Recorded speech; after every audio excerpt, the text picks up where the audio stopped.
Estamos viviendo un tiempo de transición, de cambio en la Argentina y también en América Latina. Es momento de abrir debates, reflexiones que nos permitan pensar y sacar conclusiones. Es momento de generar diálogos que alumbren nuevos caminos, diálogos urgentes para la Argentina que se viene.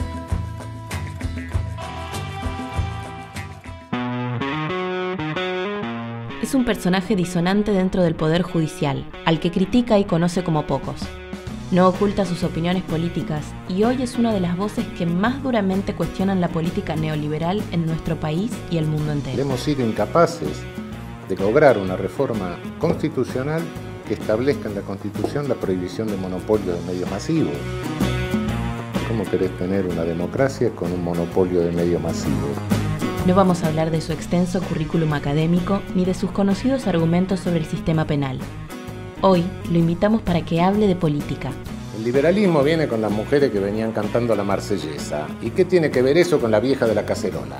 Queremos saber qué piensa de lo que pasa en el país y en la región. De Estados Unidos se queda con la red de distribución, que no le ofrece problema, y México se queda con los muertos y ellos se quedan con el dinero. Nuestro primer invitado en Diálogos Urgentes es Eugenio Raúl Zaffaroni. Soy populista y lo reivindico, para mí no es un estigma. Si no fuera por los populismos, ¿cuántos de nosotros sabríamos leer y escribir? Raúl, muchas gracias por participar de este espacio. No, al contrario. Para mí es un honor hablar con vos. Eso porque no me conoce bien. Bueno, vamos a ver qué decimos al final. Quiero arrancar por hablar un poco sobre la actualidad, ¿no? Lo que está pasando en Argentina, lo que está pasando en América Latina. Vos sacaste una carta que tengo acá en febrero, creo, ¿no? Hablando un poco de la situación muy dura, ¿no? Hablas de que estamos viviendo una suerte de política revanchista. Estamos en una etapa de colonialismo. De colonial, ¿no? Colonialismo avanzado. Sí. Bueno, y hablas en parte también de las tareas del campo popular, ¿no? Sí. ¿Cómo explicás esto, ¿no? Es decir, vos entendés de que estamos en una suerte de intento de recolonización del continente. Sí, creo que la etapa de neocolonialismo se cerró con la dictadura de seguridad nacional. Aunque desde entonces viene una etapa de neocolonialismo, de colonialismo avanzado, que se hace a través de las corporaciones transnacionales, que son las que tienen el poder en este momento. Es decir, en el mundo hay una cuestión de poder político, poder económico de corporaciones transnacionales, y entra por una vía distinta, no sale un general a ocupar, ni se valen de una oligarquía, sino que, bueno, directamente nos entran por las fallas institucionales, por la fragilidad de los aparatos institucionales de nuestros países. Y bueno, no nos hemos dado cuenta de esta nueva táctica, de esta nueva modalidad, y bueno, lo ves en Brasil claramente y lo vemos nosotros, ¿no? Cuando mirás cuál es el panorama argentino. Un presidente de la República que reparte la coparticipación federal y extorsiona a los gobernadores. Los gobernadores a su vez que extorsionan a los intendentes. Los gobernadores que, extorsionados por el Poder Ejecutivo, manipulan o pesan sobre sus legisladores. Y entonces el Ejecutivo manipula el Congreso. Y a través del Senado nombra la cúpula del Judicial que se le da la gana. Bueno, se acabó la República. Y si eso puede pasar por 400.000 votos de diferencia, que alguien maneje los tres poderes del Estado, es porque nuestra estructura institucional tiene alguna falla grave. Ahora, paradójico porque en teoría el sector político que hoy gobierna la Argentina justamente vino a salvar la República, ¿no? de la ausencia de República del periodo anterior, ¿no? El discurso es una cosa, naturalmente que pueden decir cualquier cosa, pero la realidad es la realidad. Y bueno, la única realidad es que tenés, teóricamente, no digo que él lo maneje en sí, porque ni creo que Macri sea capaz de manejar eso. Me parece que es un virrey que se parece más a Sobremonte que a Vértiz. Pero bueno, todo el equipo de él está manejando el poder de esa manera. Entonces no estoy ya hablando de democracia, sino de república, ¿no? Mínimamente una constitución no es una declaración de derechos. La declaración de derechos puede estar o no en la constitución. Pero una constitución es un reparto de poder para que nadie lo hegemonice. Y bueno, resulta que acá tenemos un funcionario que tiene más poder que cualquier monarca del mundo, ¿no? Es decir, bueno, Isabel II, la vieja, anda por ahí haciendo cosas diplomáticas, pero no, este tiene poder real sobre los tres poderes del Estado. Vos haces comparaciones en términos del programa económico y demás con el 55, con el 76, sí, ¿no? Ahora es una novedad histórica que una fuerza que aplica ese programa haya llegado al poder a través de los votos, ¿no? Es decir, que tiene legitimidad. Llegó al popular. poder a través de los votos, bueno, una legitimidad relativa, pero sí la tiene porque el 50% no lo votó. De modo que hay un 50% que no lo votamos. Sí, efectivamente, pero también eso se debe a nuestra fragilidad institucional. Hemos sido incapaces de lograr una reforma constitucional que establezca en la Constitución la prohibición de monopolio de medios masivos. Bueno, eso es una falla institucional. ¿Cómo querés tener una democracia con un monopolio de medios masivos? A mí no me importa si es Hitler, Mussolini o Stalin, o Clarín, es lo mismo, o Regis Lobo, es lo mismo. Pero mientras tengas un monopolio de medios masivos no vamos a tener una democracia. Está bien, con esto no quiero decir que el monopolio de medios puede enloquecer al 100% de la población, y a las pruebas me remito, no lo enloqueció.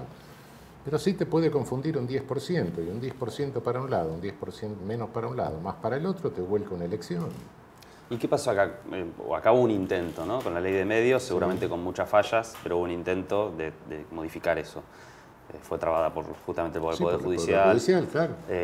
¿Cómo se hace entonces? Porque si vos sacás una ley, si el Congreso saca una ley, el Poder Judicial te la para, ¿no se aplica? ¿Por qué no aprovechamos la mayoría que tuvimos en un momento dado para proponer una reforma institucional y proponer en serio y ver incluso en la oposición? Yo no digo que toda la oposición sea colonizadora, no digo eso.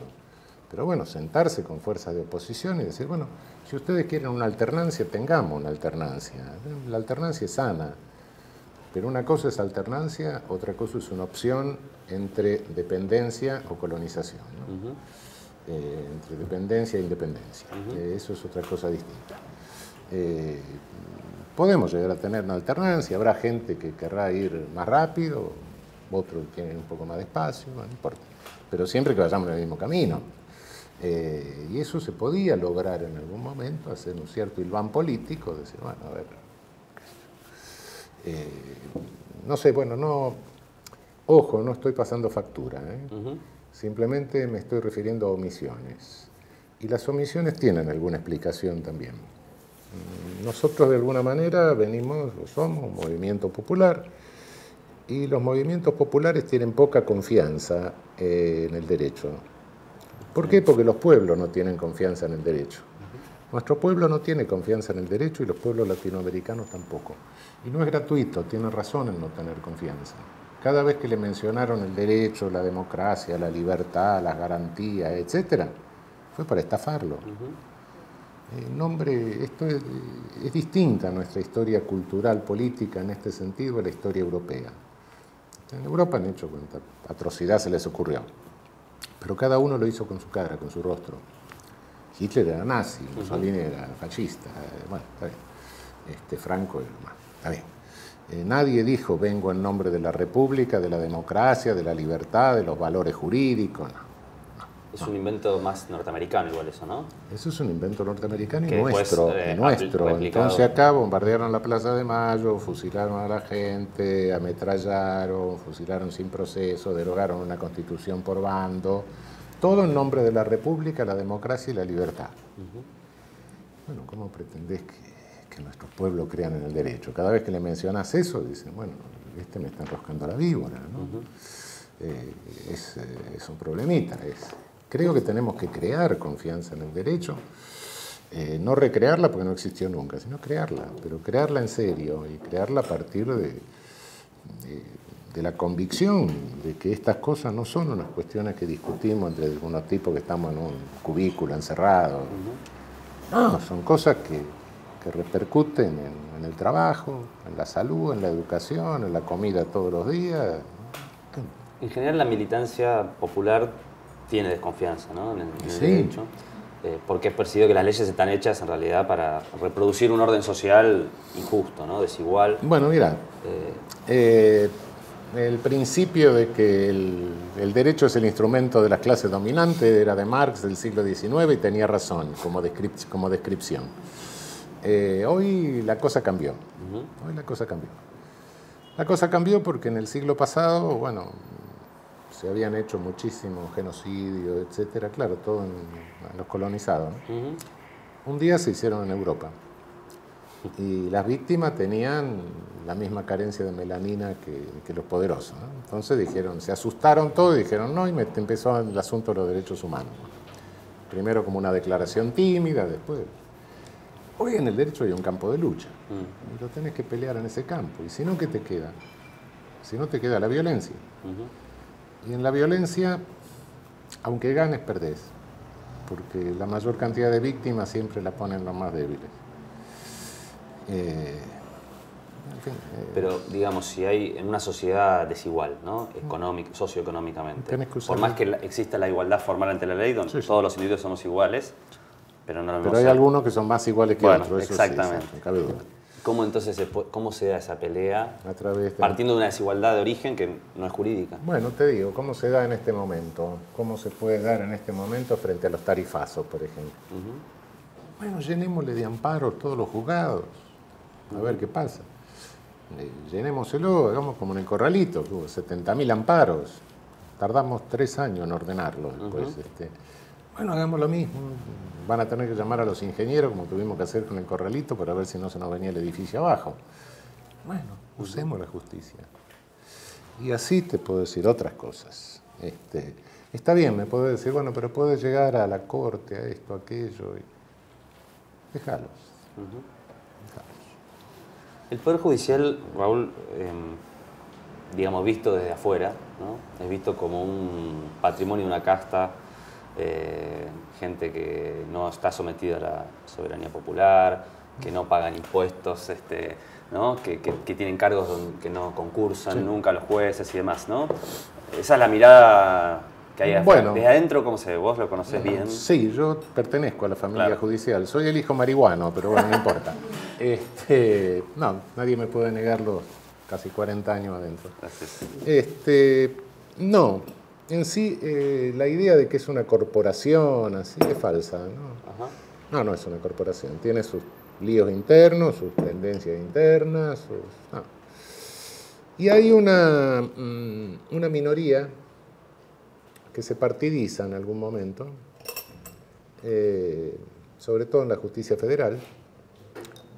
En el mundo hay alguna gente que pisa una uva y se vuelve alcohólico, Y bueno, se partidizan, empiezan a hacer cosas que te desacreditan a todo el Poder Judicial. Hay en la otra punta una minoría consciente también. Y hay una gran mayoría, que es una gran mayoría silenciosa, burocrática, medios conservadores, qué sé yo, pero que bueno, no se meten, dicen, no, yo no me meto en política, no sé nada de política. Cuando un tipo te dice que no sabe nada de política, chavo, como decía Perón, porque la política se la hace otro, ¿no? Bueno. Entonces, no, yo llego a las 7 de la mañana, abro el juzgado, estudio los expedientes, no lo hacen tan mal, la verdad que, bueno, si lo hacen mal será por algunos defectos institucionales, de programación. Pero lo que está pasando en este momento es particularmente grave, porque lo que está haciendo esa minoría partidizada está ensuciando a toda la justicia. Y en la medida en que esa mayoría silenciosa no se movilice y no ponga distancia, el día que haya que rendir cuentas del desastre que está sucediendo, el chivo expiatorio va a ser la justicia. Porque los jueces no saben de política, no se mueven, no es su medio. Y en consecuencia, cuando se meten a hacer estas cosas, son elefantes en un bazar. Ya ven lo que están haciendo. Es decir, se podría hacer lo mismo de una manera más discreta. Políticamente te das cuenta que se podría hacer lo mismo discretamente. No, lo están haciendo escandalosamente. Esto es... Es por torpeza, ¿no? Es torpeza política. Bueno, son torpes. Y por ende, esa condición de torpe los va a colocar en situación de chivo expiatorio el día de mañana, pero no solo a estos, sino a todos. ¿Pero no crees que hay, digamos, fallas estructurales que ameritarían hacer una reforma o un cambio? No, por supuesto que sí, por supuesto que sí. Hay, más allá de las personas, hay cuestiones que son institucionales. En principio, nosotros, en todos los países del mundo existen dos funciones, que una es el control de constitucionalidad y otra es resolver casos y bajar líneas de interpretación. Una es la función de control de constitucionalidad y la otra es la función que se llama casación. Rompen la sentencia y unifican. Bueno, esto está separado en toda Europa y en algunos países de América Latina ya lo separaron.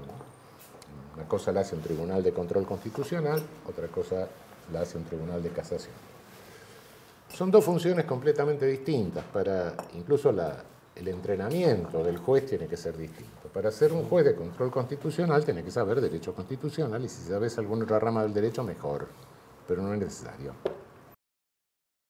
Si vos sumás todos esos muertos, y las ciencias sociales tendrían que encargarse de ensayar una cuenta de esta naturaleza. Y bueno, tenemos una Little Boy o Fat Man a cada rato nosotros, en Hiroshima y Nagasaki, con paciencia. En realidad es eso, nos cargamos anualmente, yo creo que una ciudad de regulares dimensiones, ¿no? Entonces eso es lo que llamo genocidio por goteo. Pero hay una cosa que es esta selectividad hace que en este momento la mayor, si hablamos de represión y hablamos de violencia institucional, no, la mayor fuente de muerte no son los estados por acción. Pese a que, como te decía, en Brasil tiene alguna incidencia y hay otros países que también la tienen, pero no es la mayor fuente de muerte. Es como que nuestros estados ya no se preocupan por matar, se descargan la tarea. ¿Y cómo lo hacen? Es fomentando las contradicciones entre los excluidos. Entonces, en la medida en que se matan entre ellos, pobres contra pobres, o metiendo un poco la clase media que recién se prende un poco, que está ahí precariamente agarrada, y bueno, les ahorra el trabajo. Y al mismo tiempo, mientras se matan, no pueden concientizarse, coaligarse y obtener protagonismo político. De alguna manera, muy en chiquito, porque te digo, este fenómeno que estoy describiendo, nos venimos salvando Uruguay, nosotros y Chile. Estamos fuera de la ruta de cocaína, básicamente, pese a lo que se dice de todo. No la fabricamos, no tenemos materia prima para fabricarla. Es absurdo lo que te estoy diciendo. Pero bueno, no importa, dejemos ese problema aparte. Nos venimos salvando acá en el fondo solamente. El resto plantea este problema, pero incluso acá en Buenos Aires, sí, te puedo dar números más o menos, vemos el fenómeno.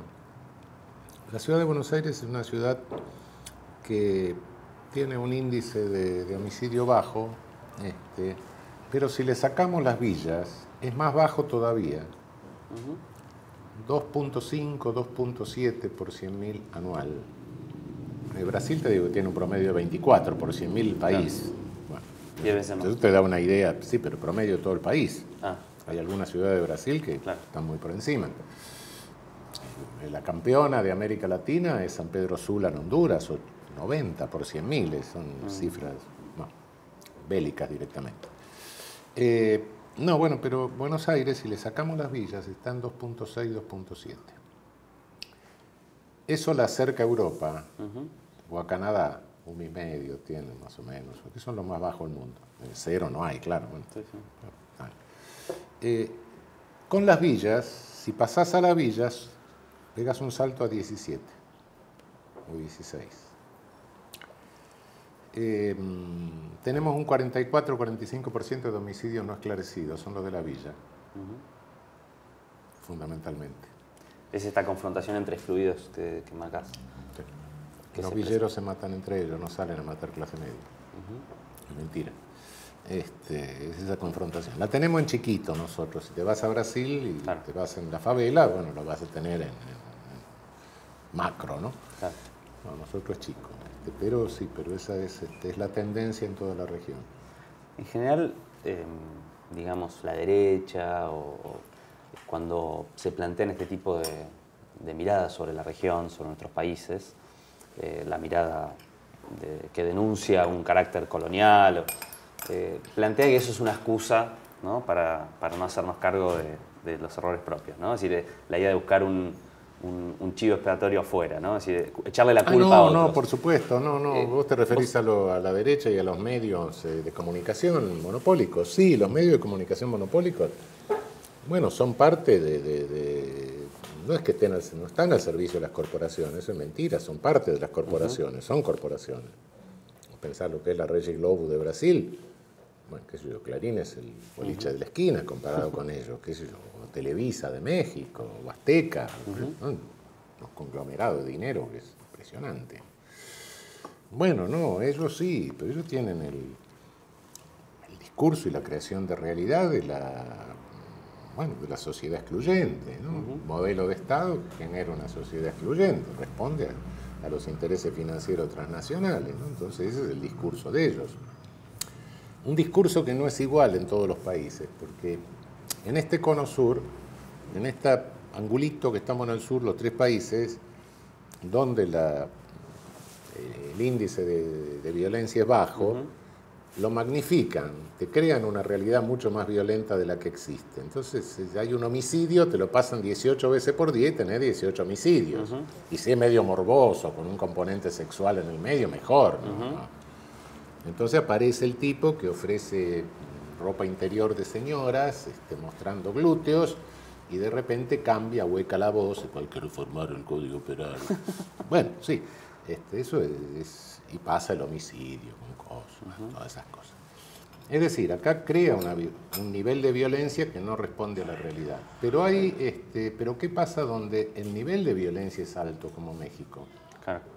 México tiene en pocos años 120.000 muertos y más de 20.000 desaparecidos. Ojo, que ahí es a chorro el asunto, no goteo. ¿Qué es lo que hacen? Generalmente vinculados al narcotráfico, ¿no? Mira, sí.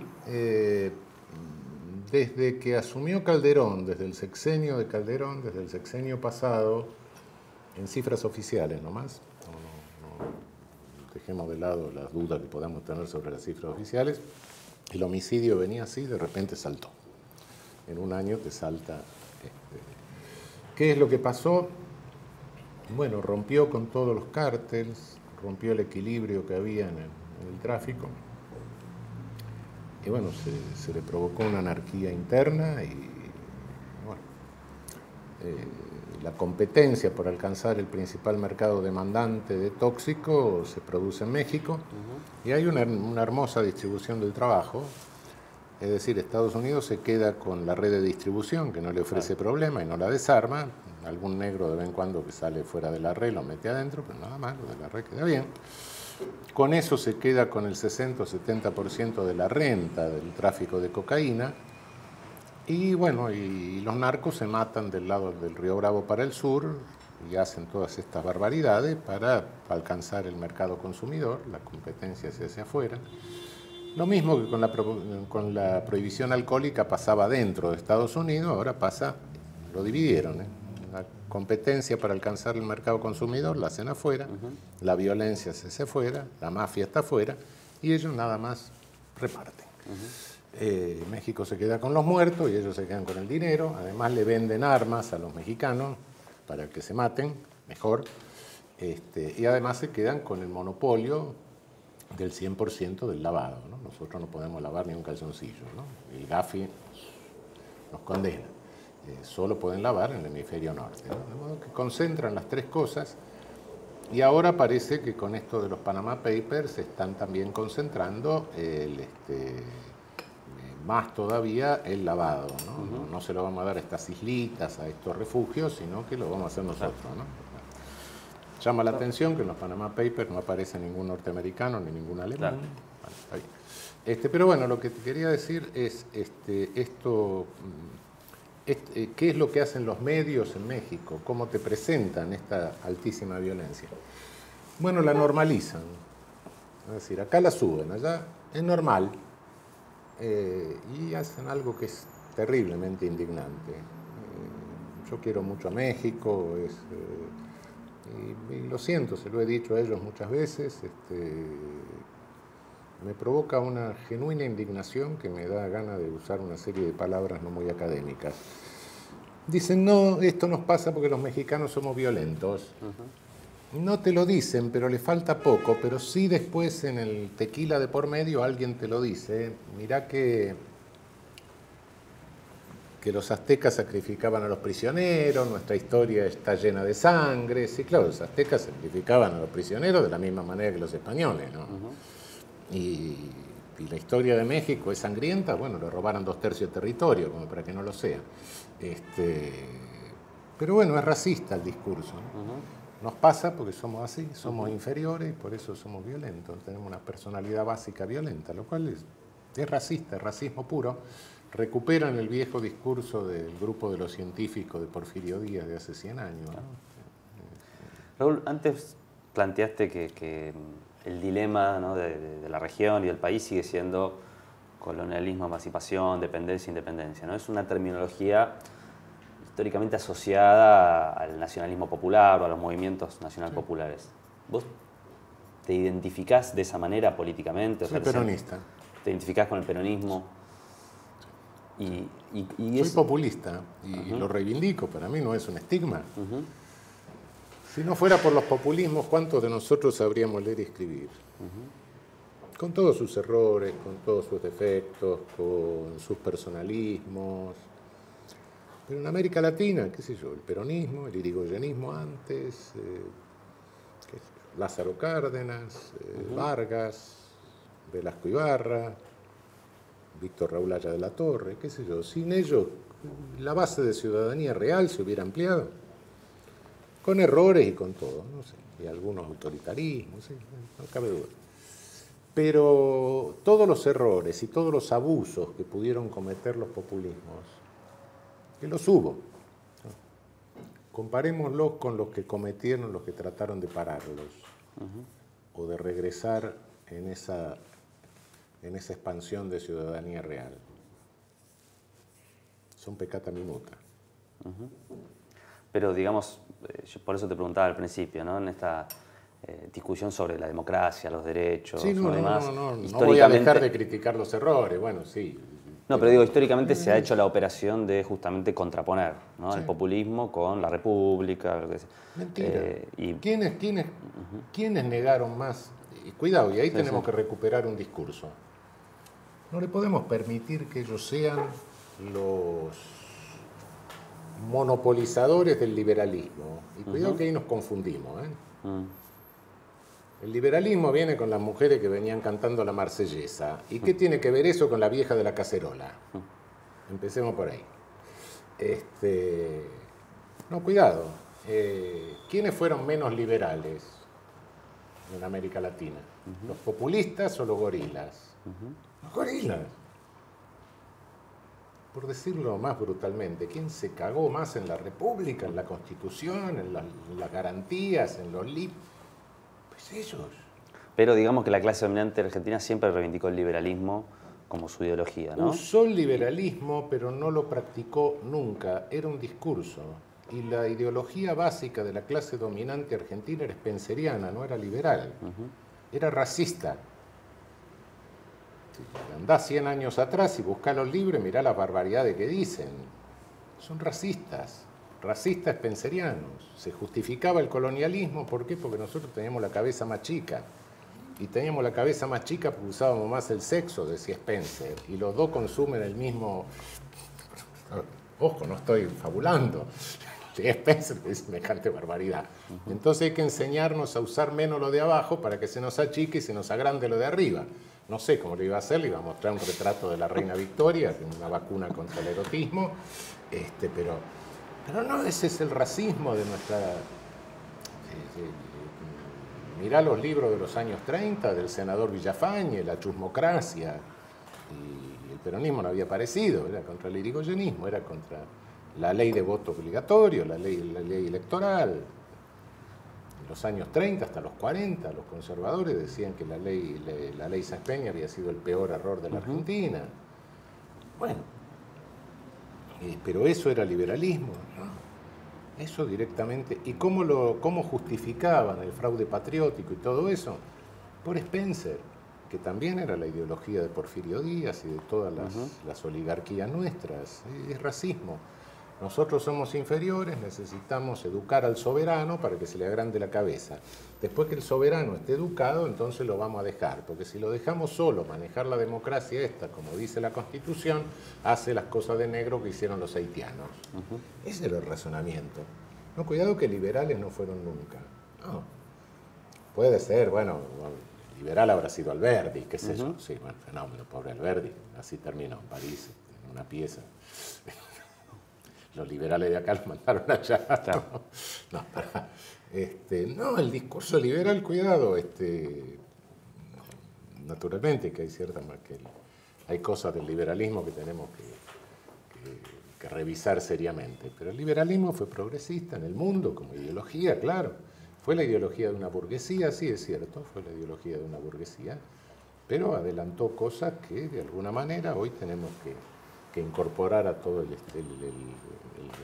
andamiaje de derechos humanos. ¿Sí?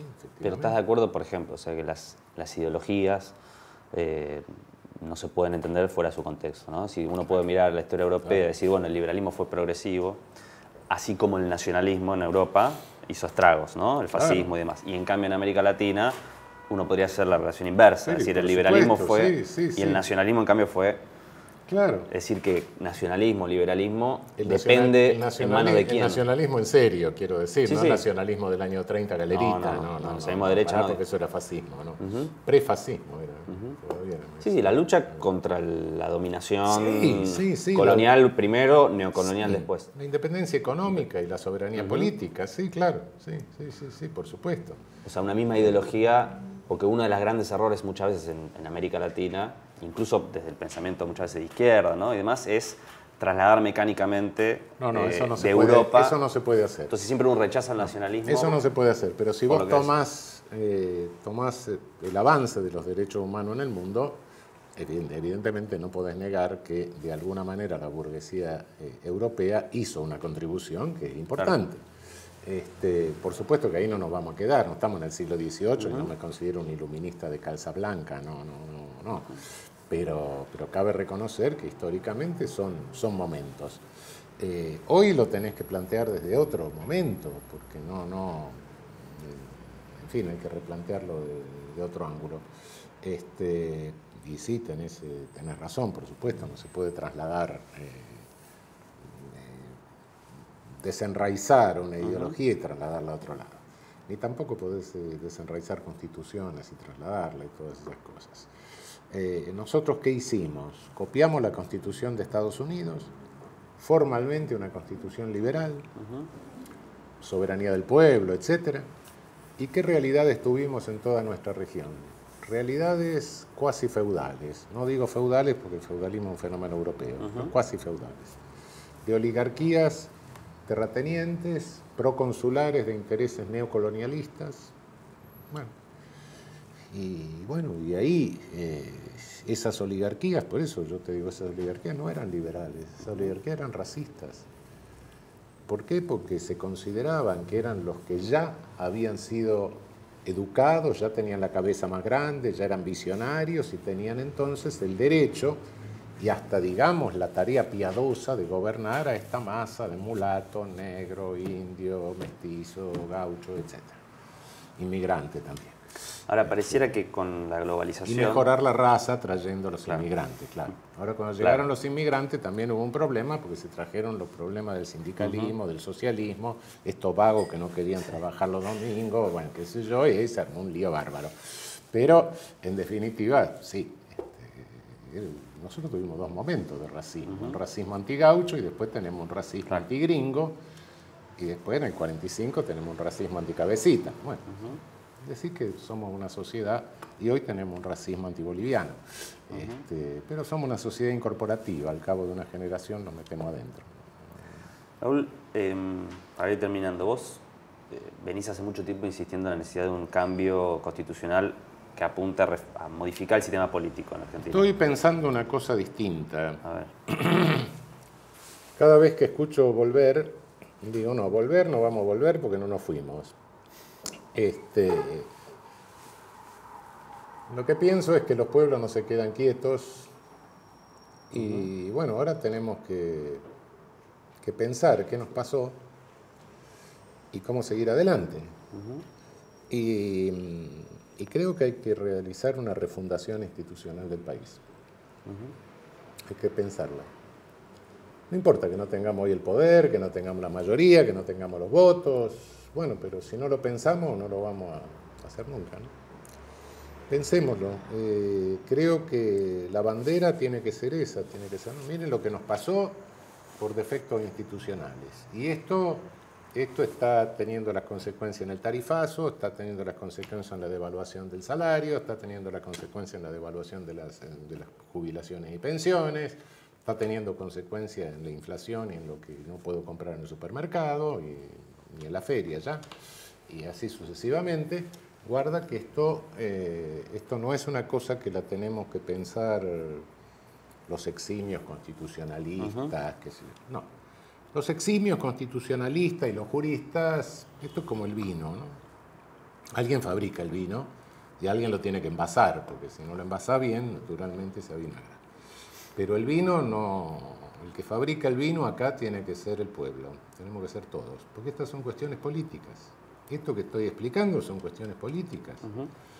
Y esas decisiones políticas hay que discutirlas entre todos. Después viene el jurista y le pone la botella y lo tapa bien, le pone el corchito, todo, para que no se avinagre.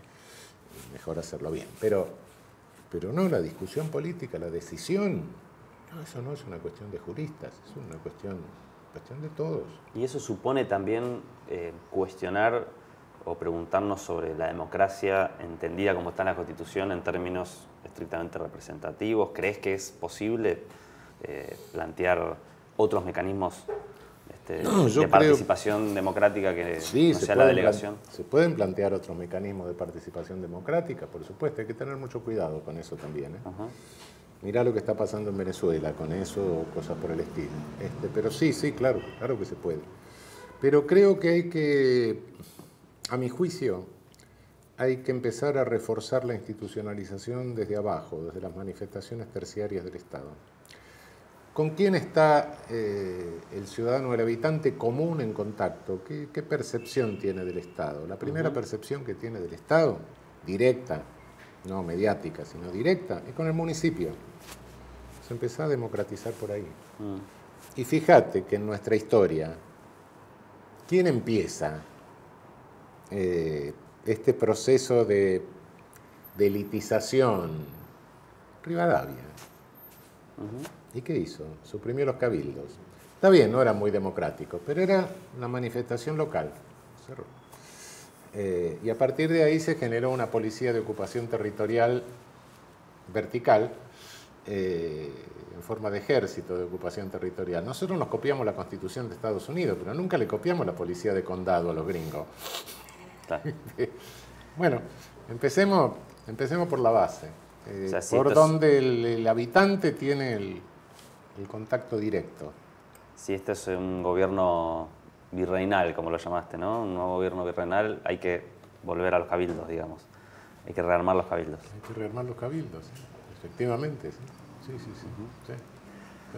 Bueno, Raúl, muchas gracias por la participación. La verdad que un honor poder haber charlado con vos. Y obviamente da para seguir muchísimas horas más, pero bueno con esto tenemos para... muy agradable, gracias. Bueno, gracias.